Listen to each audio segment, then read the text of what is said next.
Eh oui. Ah oui. Alors, Le Prince oublié, nouveau film d'Omar Sy, ça sort mercredi prochain. Mercredi prochain, exactement. Voilà, et vous l'avez rencontré, film de Michel Hazanavicius, et vous l'avez rencontré donc Omar Sy. Oui. En tête-à-tête, vous a raconté plein de choses formidables. Exactement, le nouveau film, donc vous l'avez dit, de Michel Hazanavicius, avec aussi Bérénice Bejo, François Damien, s'il va être question de prince charmant, Pascal, et surtout d'une très belle relation. Eh ben oui, mais le meilleur des princes charmants, le papa, la relation père-fille, film fantastique, et oui, qui alterne entre comédie fantastique, un monde imaginaire et le monde réel. Omar Sy va raconter des histoires à sa fille, évidemment, et ces récits extraordinaires vont prendre vie dans un monde imaginaire. Il va être le prince, ça va être la princesse, sauf qu'un jour, cette petite fille, eh bien, elle ne veut plus d'histoire parce qu'elle va entrer au collège, qu'elle a grandi. On regarde un petit extrait de la bande-annonce. Alors, on était où déjà? Chaque soir, au moment de l'endormir, le père de Sophia devient le prince d'un monde merveilleux inventé pour elle. Début de l'histoire dans 2 minutes. Et chaque soir, J'arrive, princesse! le prince sauve sa princesse. Jusqu'au jour où... Comment ça, pas d'histoire?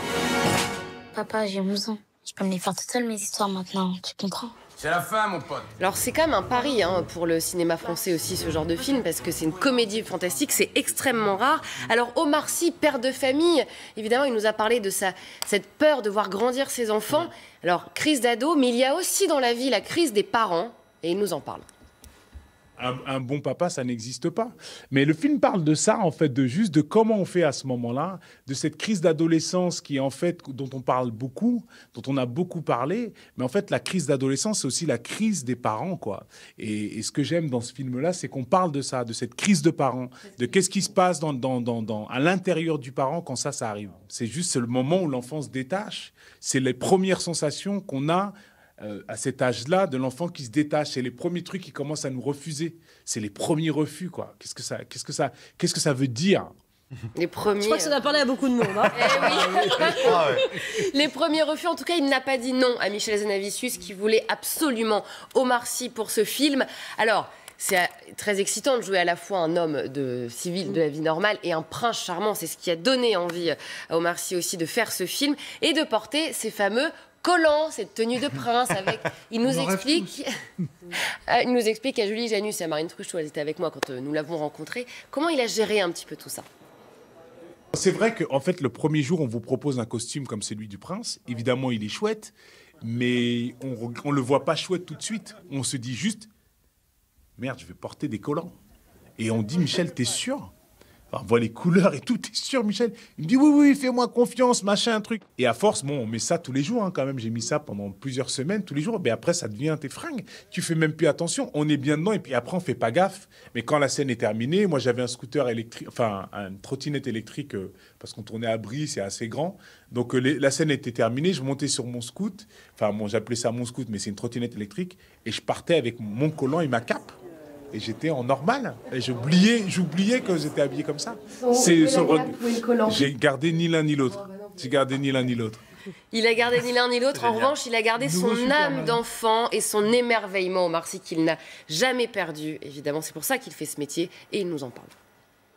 Aujourd'hui, ma vie, c'est celle-là. C'est d'ailleurs d'aller tout le temps dans l'imaginaire et d'aller tout le temps de rentrer dans les histoires des autres, quoi. Pour rester émerveillé, comme avant.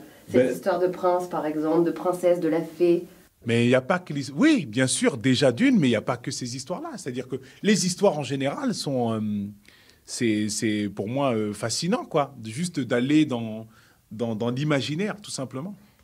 Et ce film parle aussi, vous savez, des objets que l'on oublie, voilà, qui passent. On les a pendant l'enfance, et puis après, ils ne sont plus là. Alors, Omar Sy m'a donné un objet qu'il aimerait voir revenir dans sa vie. Et apparemment, ça va le faire, écoutez. Le Walkman, il est revenu et ça, c'est cool. Donc, du coup, la tape est revenue. Moi, j'aime bien cet objet. J'ai gardé tous ces trucs-là. Donc ça, c'est un objet que j'aime bien, moi. Donc, vous allez écouter vos playlists d'avant? Ouais, je fais ça. Et il y a quoi dans votre playlist? Vous avez un morceau? Ben, dernièrement, j'ai réécouté des mix et il y avait un premier son d'LL Cool J et Gino Wine aussi, il y avait, dans ce que j'ai écouté. Et je me dis, tiens, j'ai pas écouté ça depuis longtemps. Voilà, donc Omar Sy remet le Walkman, il va écouter ça. Regardez, c'est sa chanson préférée qu'il nous a donnée. Donc on peut croiser Omar Sy en trottinette avec une cape, des collants, son Walkman, cette musique et aller voir Le Prince oublié. Ça, c'est du style. Le 5 février non, pas le 5 février du tout. Le 15, non. Le 2 février au cinéma. Mercredi prochain. Mercredi prochain. Omar, merci beaucoup pour cette chronique. Oh, Christophe, on peut toujours compter sur vous. Non, c'est nul. Si, non, on valide. Ça part d'un bon Ce sentiment. vendredi, on valide. Oui, on est fatigué. Voilà. Le temps, 7h59.